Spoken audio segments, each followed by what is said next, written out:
Welcome to section 2.2, day 2. We're going to do more practice using these shortcuts. And let's find the derivative of functions today, which will give us the slope of the equation. So the first one I'm looking at here, I notice I have, the numerator is a polynomial, the denominator is a polynomial, but a nice simple one.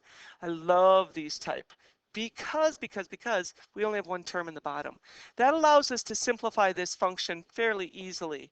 So I can write each of these over that x squared term. So why don't you go ahead and do that and then simplify. So what I did is I used my knowledge about exponent properties, and I said 4 minus 2 gives me 2, so I have an x squared, a minus 5x, a plus 1, and a plus 7x to the negative 2. Now let's go in and take the derivative. So we can use our power rule on this. F prime of x, I'm going to indicate that this is the derivative function.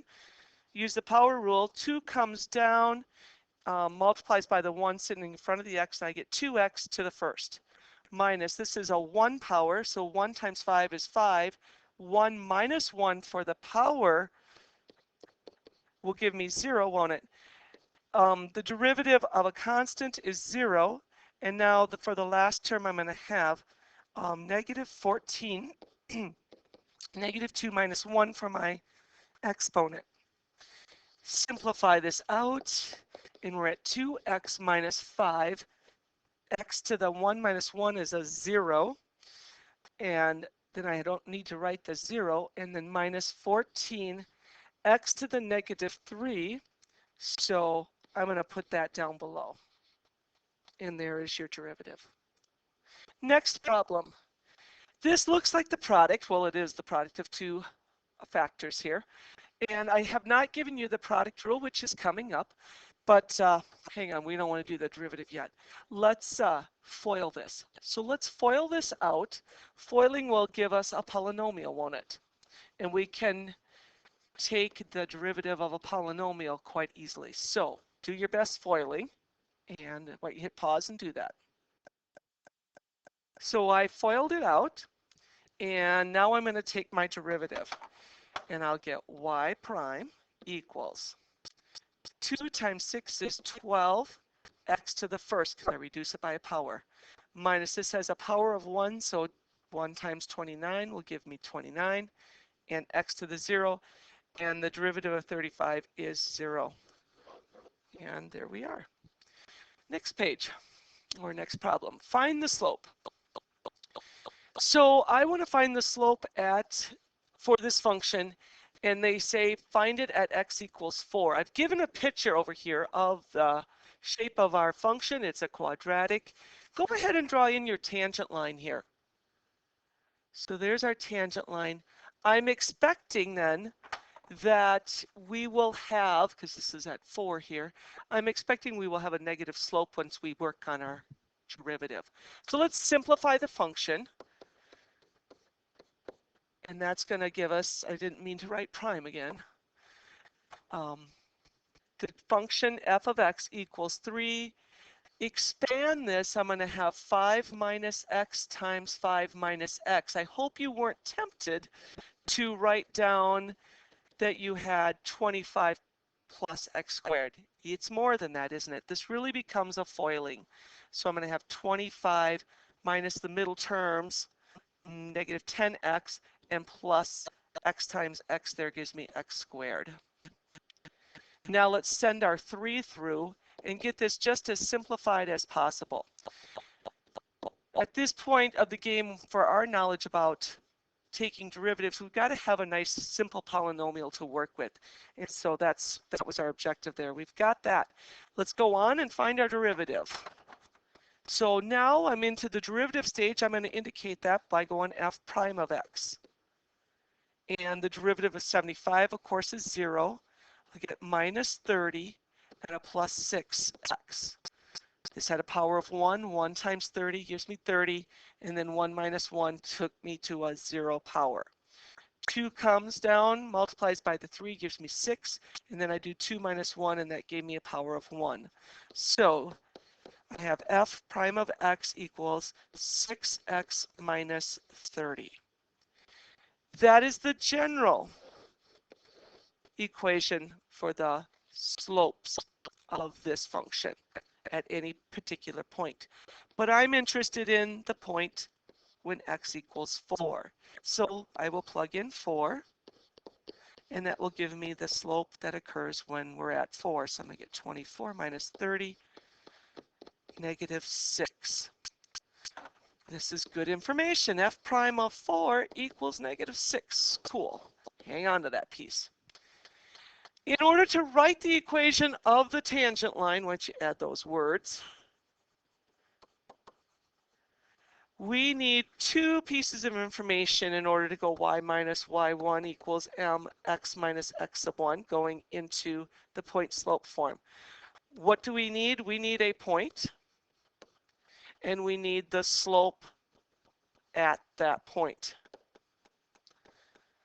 Well, I have the slope at the point. I know f prime of 4 is negative 6, which looks reasonable, doesn't it? We come up with this f prime of 4 being negative 6. And looking back at our picture, that looks pretty good. How about the point? So far, all I know about my point is that the x value is 4. So I'm going to find the y value. I don't know it. So I come back to the original function, right?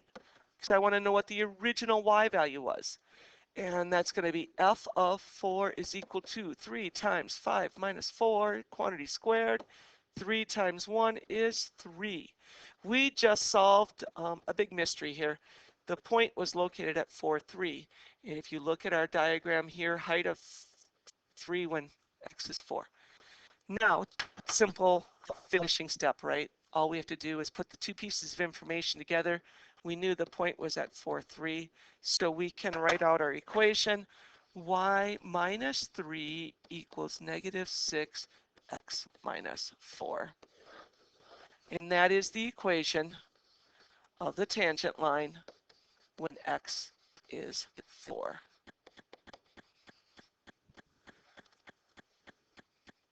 Next problem. This is 55 out of our book. I'm also going to show you how to do it on your calculator. I have the function graphed right now. And if you want, you could go in and do that. I've got mine already loaded. And I could hit graph. I'm going to go zoom 6. And there it is. And remember how we used the draw feature the other day? Let's do second program, which gets you into the draw command, option 5. And we want to look at where the point is 1. So let me see if I can get this so it'll stay on the front part of our screen.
Okay, so I've got my calculator ready. I did my second program, did the tangent line, and now I want to see it at 1. So I'm going to key in 1, x equals 1, and here it should draw in the tangent line. Very nice. It's telling us we have a slope of like negative 1.5 if I'm reading that right. So I'm going to go ahead and bring this picture down. There we have it. Maybe you want to draw in on your notes that that tangent line there. So a little bit more difficult function here. Let's rewrite it, and we'll have x to the negative 3/4 because it came from the bottom, power over index. This allows us to find the derivative a little bit more easily, I think. So we get 2. I need to multiply it by the power, negative 3/4. X raised to the power, the new power is going to be reduced by a power of 1. So let's kind of simplify this out. 2 is like 2 over 1. 2 can go into 4 twice. I get negative 3/2. X to the what power? Well, make like denominator, so I'm going to change that 1 into a 4/4. And it looks like that's going to go to negative 7/4, which will look like negative 3 over 2 square root, not square root, I'm sorry, 4th root of x raised to the 7th. Lovely. Next, let's go through and calculate the slope at the point that we're interested. The point we're interested in is x equals negative 1. So how do I indicate that? I'm going to go f prime of 1. That's going to give me negative 3. Let's plug in our 1. 2 times the 4th root of 1 to the 7th. Well, that is just simply 1, so I get negative 3/2. Ooh, look at how close we were. The calculator said the slope of the tangent line at x equal 1 is going to be negative 1.5, and that's exactly what we calculated. Next, let's calculate out what the y value is so we can write the equation of our tangent line. So we're going to find y.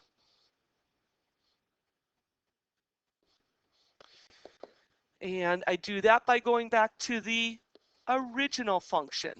Go back to original function for this because I want to know the original y. F of 1 equals 2 over the 4th root of 1 getting cubed. Well, that's not too bad. That's 2 over 1.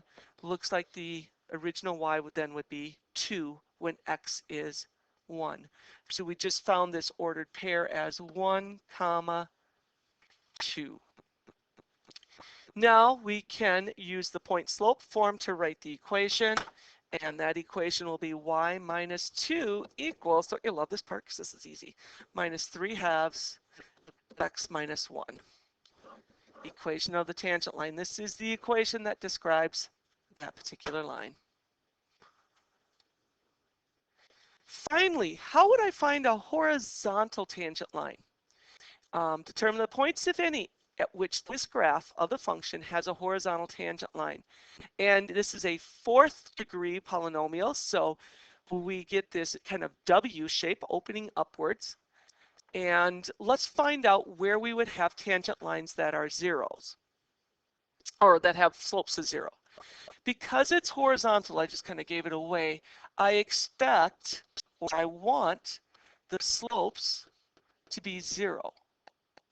Or really, I want the derivatives to equal 0. On this picture, draw in where you see tangent lines that are horizontal to a point. I see one there. I see one there. And I see a third one right here. Let's see if we can come up with those using our calculus knowledge. So let's find the derivative. So step number 1, find derivative. So easy, 4x cubed minus 16x. Power rule, right? Now I want to set that equal to 0.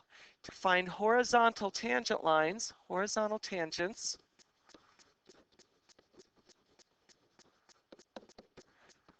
exist when f prime of x equals 0. Why is that? Because of the slopes being 0. So we're going to take our function 4x cubed minus 16x, set it equal to 0. To solve this, I want to maybe get it into factored form. So I'm going to pull the GCF of 4x. That will leave me an x squared minus 4 That will factor one more time, right? Because we are looking at a difference of squares. So x minus 2 and an x plus 2. And now I can solve this. I can find the zeros of the equations. Find the zeros. So this implies that x could be 0. This implies that x is 2. This implies that x is negative 2. Does that coincide with what we saw on our picture? Well, this point here is negative 2, and that's right. This point here would be at x being 0. Yep. This looks like 1, 2. Yeah. So we found them at those 3 locations. And that is it. So points where tangent line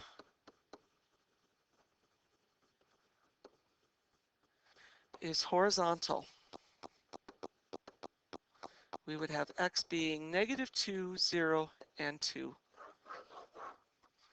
Now, homework is going to be this page. I believe it is in your notes, so that is what we need to complete, and we can do that in class. Thank you.